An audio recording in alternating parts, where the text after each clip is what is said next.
Hello students. तो आज के इस वीडियो में आपका पुनः स्वागत है। आज हम चर्चा करेंगे यूपी बोर्ड क्लास 12th के लिए पोएट्री से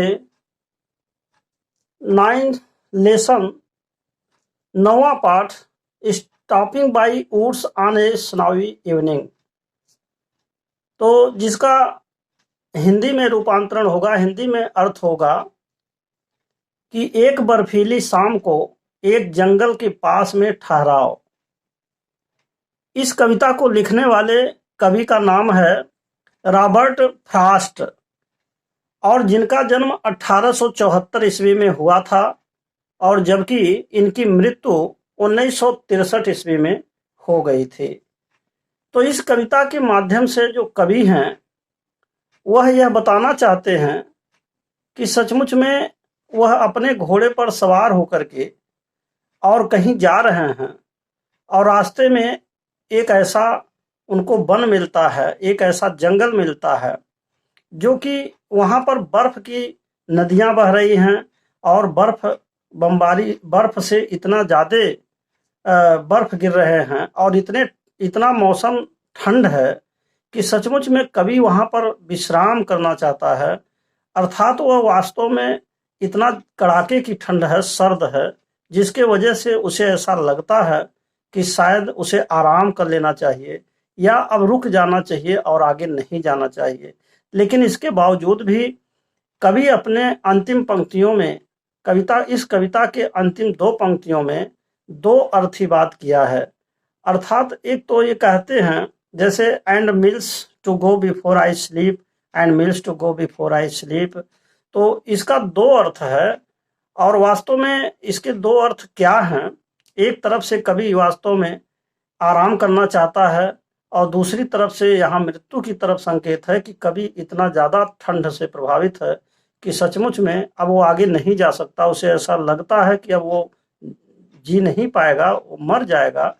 तो ऐसे स्थिति में वह सचमुच में अब आगे की तरफ न बढ़ते हुए फिर भी वह एक ऐसा हिम्मत जुटाता है, साहस जुटाता है और ये कहते हुए वहाँ से चल देता है कि हमें अभी विश्राम करने से पहले और मीलों तक जाना है या हमें आराम करने से पहले अभी बहुत सारे काम करने हैं।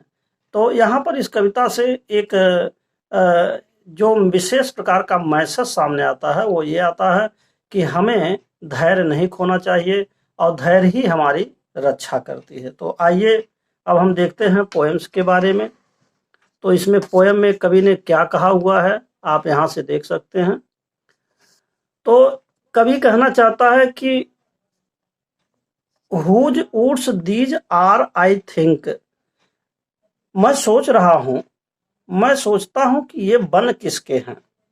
तो पहले तो कविता का जो मेन थीम है वो यही है कि कवि जो है अपने घोड़े पर सवार होकर के कहीं जा रहा था। अचानक रास्ते में उसको एक वन मिलता है और इतने ज़्यादा कड़ाके की ठंड है और वहीं पर वह रुक जाता है और उसी वन की तरफ इशारा करते हुए क्या कहता है कि यह वन किसके हैं। Whose woods these are I think, मैं सोच रहा हूँ कि यह वन किसके हैं।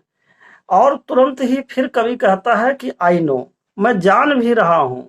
His house is in the village through, पास ही में उस वन के पास में जो गांव दिखाई दे रहा था उसकी तरफ इशारा करते हुए कवि कहता है कि मैं जान भी रहा हूँ कि जिसका यह जंगल है वह व्यक्ति इसी पास वाले गांव में कहीं रहता है, उसका जो घर है यह पास वाले गांव में कहीं पर स्थित है। He will not see me stopping here, और यह कहता है कि वह जो आदमी है जिसका यह वन है वह मुझे यह नहीं देख पाएगा कि मैं उसके वन के पास में रुका हुआ हूँ। To watch his woods fill with snow, वह अपने उस वन को क्यों नहीं देख पाएगा, क्योंकि इस वन में इतना बर्फ गिर रहा है, चारों तरफ से इतनी ठंड है कि वह अपने वन को, बर्फ से गिरते हुए वन को देखने के लिए नहीं आ पाएगा।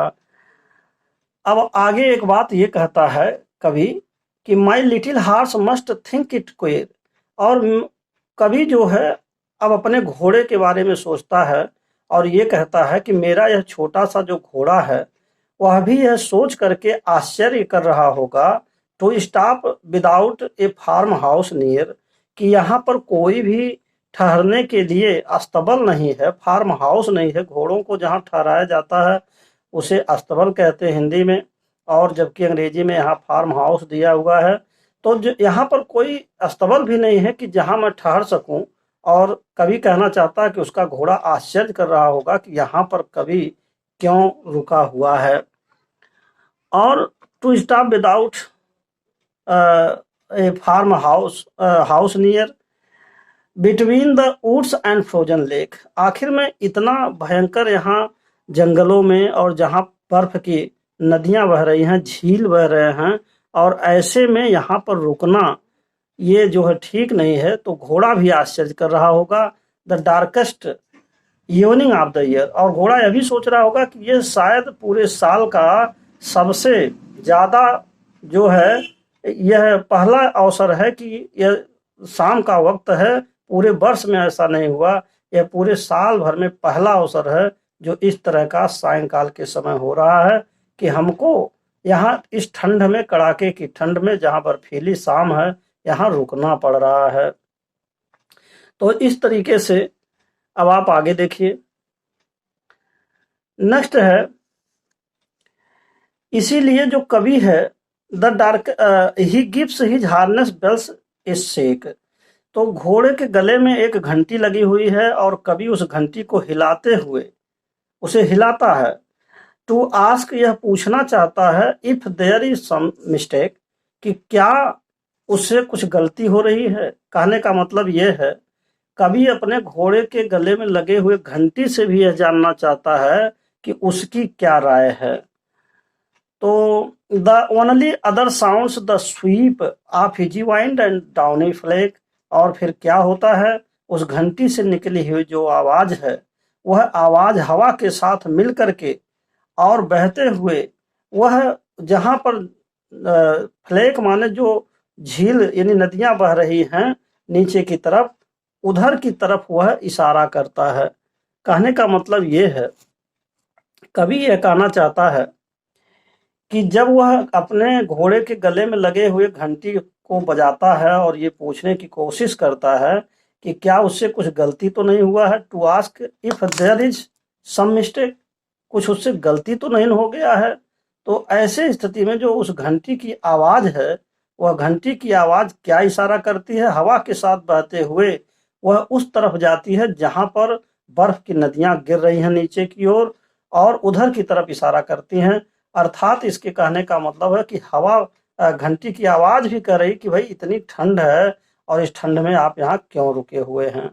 तो अंतिम जो स्टेंजा है, इस स्टेंजा में कवि क्या कहना चाहता है, द वुड्स आर लवली, वन तो बहुत ही प्यारे हैं, डार्क गहरे हैं, एंड डीप, और बहुत ही घने हैं, but I have promise to keep, लेकिन मुझे एक वायदा पूरा करना है, and miles to go before I sleep, और यहाँ आराम करने से पहले मुझे अभी मीलों तक जाना है, and miles to go before I sleep, और अंतिम पंक्ति का अर्थ है कि यहाँ अंतिम चिर निद्रा में सोने से पहले मुझे अभी बहुत सारे काम करने हैं, जो वादा है उनको पूरा करना है।